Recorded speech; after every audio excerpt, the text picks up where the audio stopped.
Thank you very much. Thank you. Good morning, everyone. Esteemed members of the Riksdag, ladies and gentlemen. I stand before you today not to speak of policy abstractions or diplomatic courtesies. I stand before you to speak of a people, a great, ancient, and proud people, who at mortal cost are fighting for freedom. What is unfolding across Iran is not simply a political dispute. It is not a contest between factions within a system. It is something far more elemental, a national reckoning between a civilization and a ruthless regime that has occupied it for nearly half a century. Since inception, the Islamic Republic has not behaved as a state among states. It has operated as a revolutionary enterprise, exporting instability through proxies, subverting its neighbors' sovereignty, fueling conflict from Baghdad to Beirut, from Sana'a to Damascus, and advancing its nuclear ambitions beneath a fog of denial. It has not sought a place in the community of nations. It has sought to overturn that community. Yet something irreversible has now changed inside Iran. The battle in my country today is not between reformers and hardliners. It is between occupation and liberation. It is a battle for the soul of a nation. What we are witnessing is not a fleeting protest movement.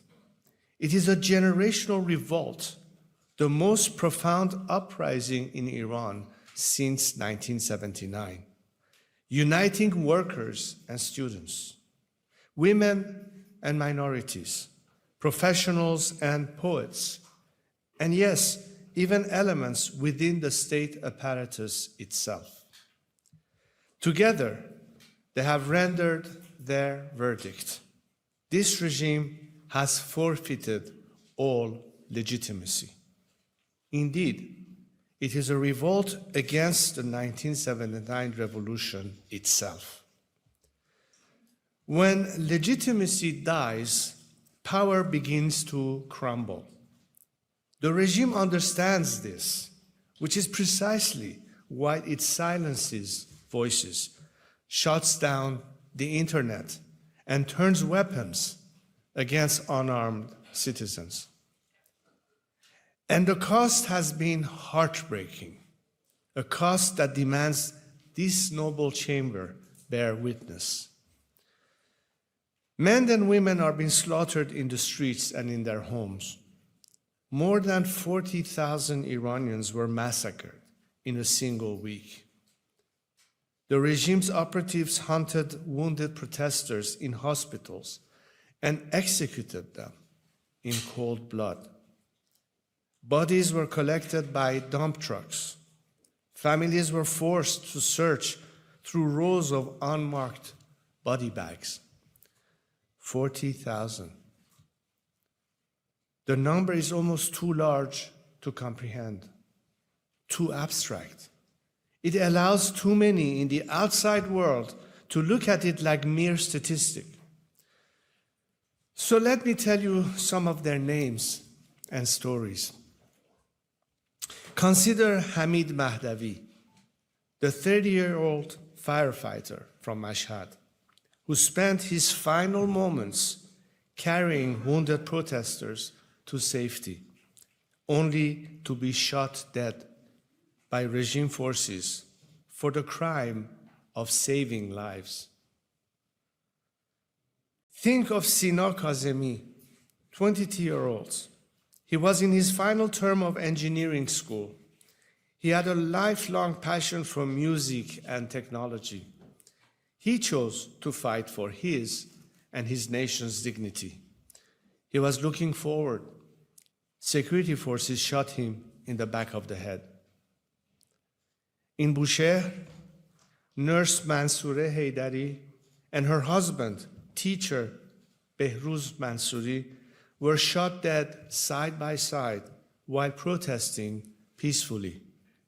They left behind 2 young children, ages 8 and 10, a family destroyed for daring to dream of freedom. 28-year-old biotechnology student Negin Qadimi went out to protest despite her father's pleas. Mortally wounded, she died in his arms whispering, "Dad, I'm burning." A bright future stolen in a single night of terror. But the terror is not over. It continues every day. Access to the internet is still blocked. And while the people of Iran are disconnected from the world, the regime continues to kill. Today, the media speaks of a ceasefire. What ceasefire? There has been no ceasefire in the Islamic Republic's war on the people of Iran. At checkpoints that mark most every street, regime thugs and their imported terrorists harass, beat, and murder innocent Iranians. For those who cry of war and its costs, this is the war you should be speaking of, the Islamic Republic's war on my compatriots. That war that rages on every day, far from the headlines of your Western newspapers and the minds of your television producers. But they are not far from my mind. My brave compatriots continue to resist. Many stand with broken bodies, but unbreakable will. They would rather die standing than live kneeling. And so would I. Churchill understood such a people when he said that nations do not die when their soldiers fall. They die only when their spirits surrenders. I am here to tell you, Iran's spirit has not surrendered, and it never will. Despite its brutality, the Islamic Republic is closer to collapse today than at any point since 1979. And one fact is now beyond dispute. The Iranian people will never accept a repackaged version of this regime. Too much blood has been spilled. Too many graves have been dug. The demand is not for a kinder jailer. The demand is for freedom. There is a military dimension to these events that this chamber is watching closely, and I will not pretend otherwise. But I say to you, however the military operation currently on pause turns, whether it accelerates the Islamic Republic's fall or merely deepens the fractures within it, the outcome of Iran's revolution will not be determined by any force from the outside. It will be determined by the Iranian people themselves. The Lion and Sun Revolution, the uprising that the people of Iran ignited in January with their own blood and their own courage, cannot be extinguished by any regime calculation, any diplomatic maneuver, or any military result. The people started it, and the people will finish it. If the military operation pushes the Islamic Republic into the historical abyss where it belongs, we will be there, ready, organized, and determined to build what comes after. And if the regime survives the immediate storm, we will continue the revolution until it is complete. We began this journey, we will see it to its end. History has given us no other choice. When I look at Europe, I see ambivalence and a continued inability to see the reality of the streets of Iran. I am disappointed, yet not surprised, at the rush to engage this criminal regime. The regime has murdered tens of thousands of its own citizens. The regime is sponsoring terrorism on the streets of Europe, including in Sweden. The regime is threatening and blackmailing European governments with hostages and violence. The Europe I believe in is supposed to stand for human rights, democracy, and equality. It has been a proud record in previous struggles, fighting against apartheid in South Africa, supporting the Solidarity movement in Poland, and now in backing Ukrainians in the fight for sovereignty. So why should Iran be different? Are Iranian human rights less important? Are their lives worth less? Perhaps to some, but not to us. Sadly, this is not new. For decades, Europe has appeased and emboldened this terrorist regime. It has been a policy that has helped this regime survive and kill its own people. I hope the Swedish government will press the European Union and other countries to stand with the people of Iran and their struggle for liberty. I am pleased and heartened that so many members of the Riksdag across multiple parties are here today to hear a message from the people of Iran. On behalf of my compatriots who are far too often silenced, I thank you. Esteemed members of the Riksdag, this is no longer distant geopolitics. It is a security emergency on Swedish soil. The Swedish Security Service, SAPO, together with the Swedish Police Authority, has confirmed that the Islamic Republic of Iran operates within Sweden through criminal proxy networks. These are not surveillance operations alone.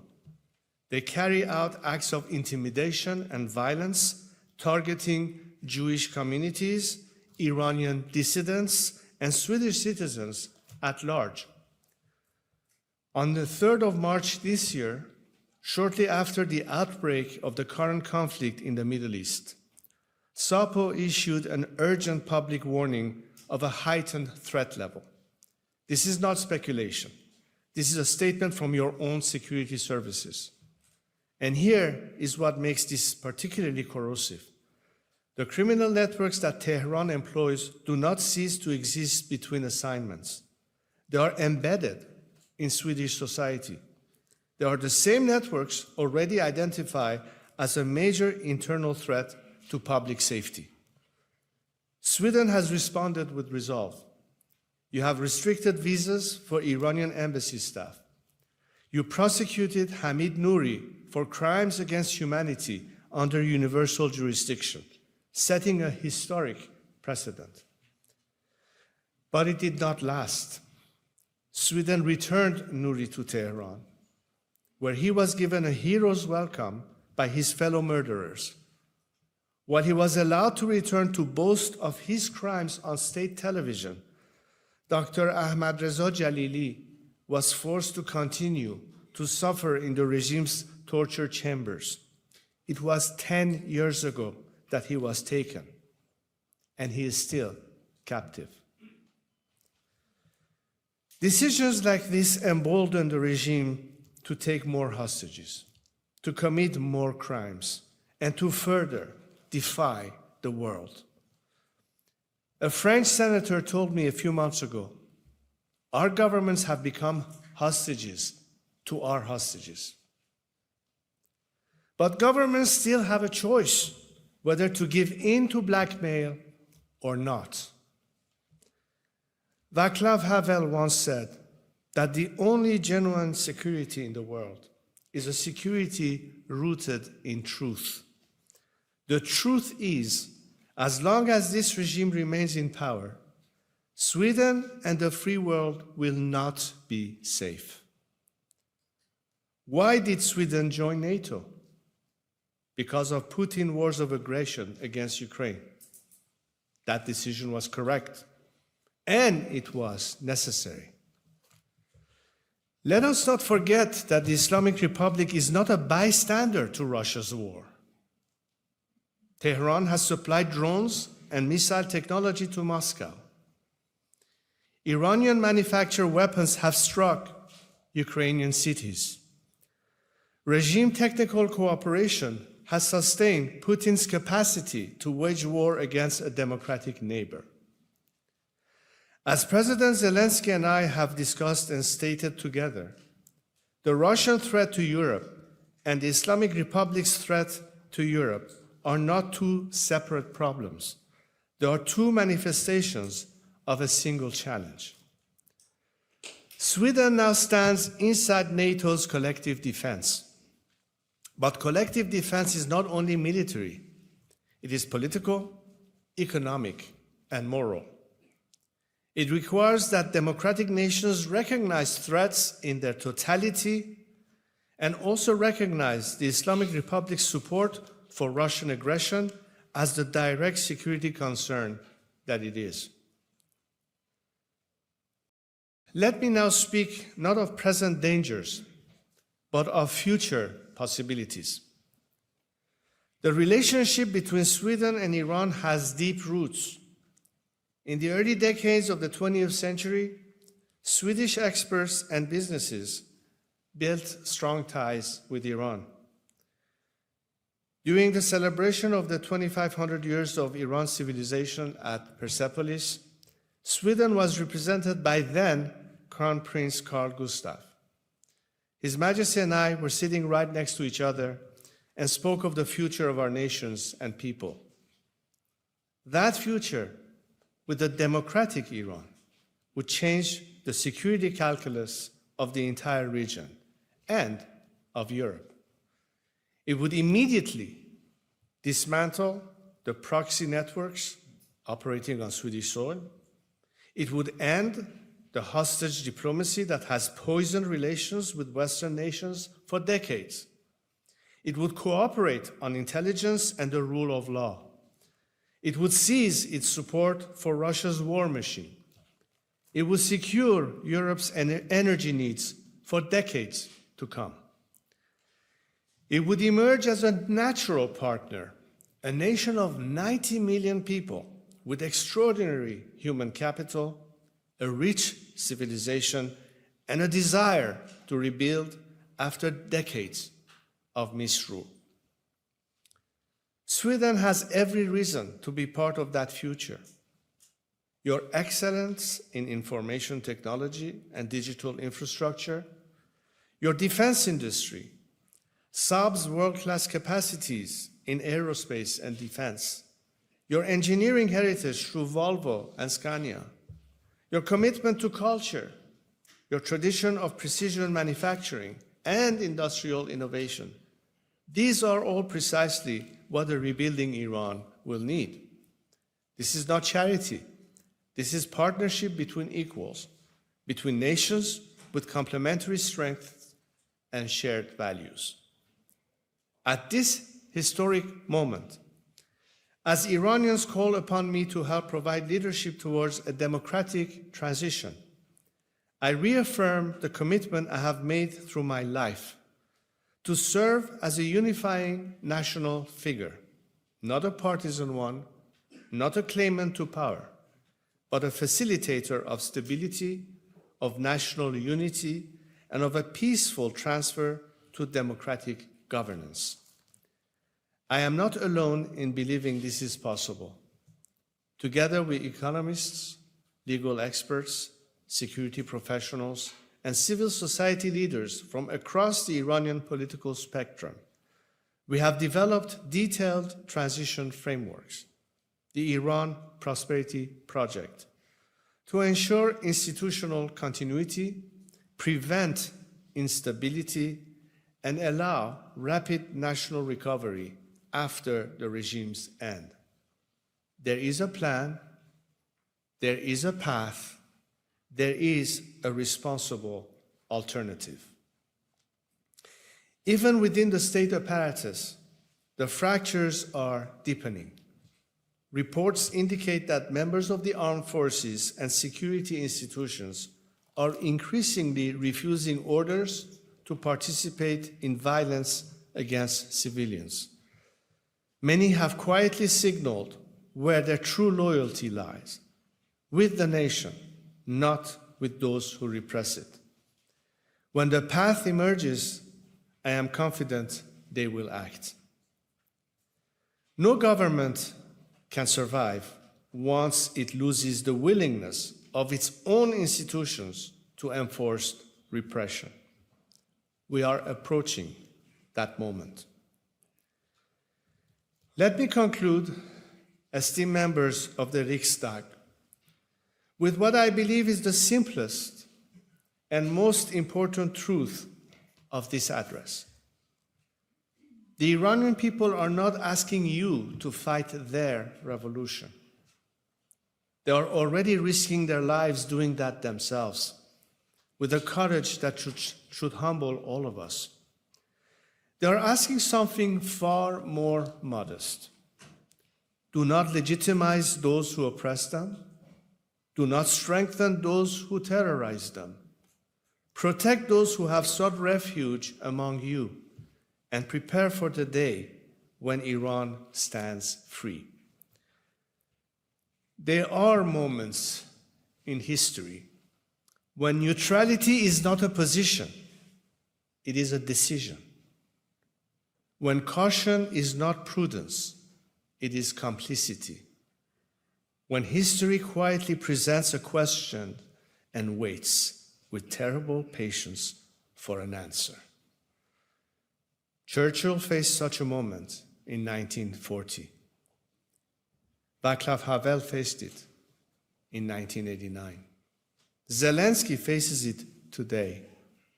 And in their own way, with no aircraft, no armies, no diplomatic immunity, the people of Iran face it in every street, every prison cell, and every unmarked grave.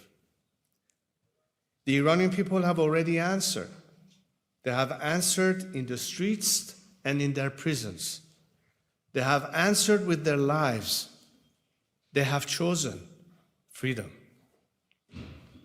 History now asks the democratic world a simple question, and Europe in particular. Will you stand with a free people, or will you accommodate those who oppress them? Future generations will not read your statements. They will assess your actions. They will not ask what you said. They will ask what you did and what you refused to do when it mattered. And one day soon, and I say this not as sentiment, but as strategic conviction, when Iran is free, when its people stand again among the free nations of the world, when its children inherit a country without fear, we will all know that this was the moment when history turned. The moment when a great people refused to kneel. The moment when free nations chose not to look away. Let it be written that when that day came, Sweden was ready.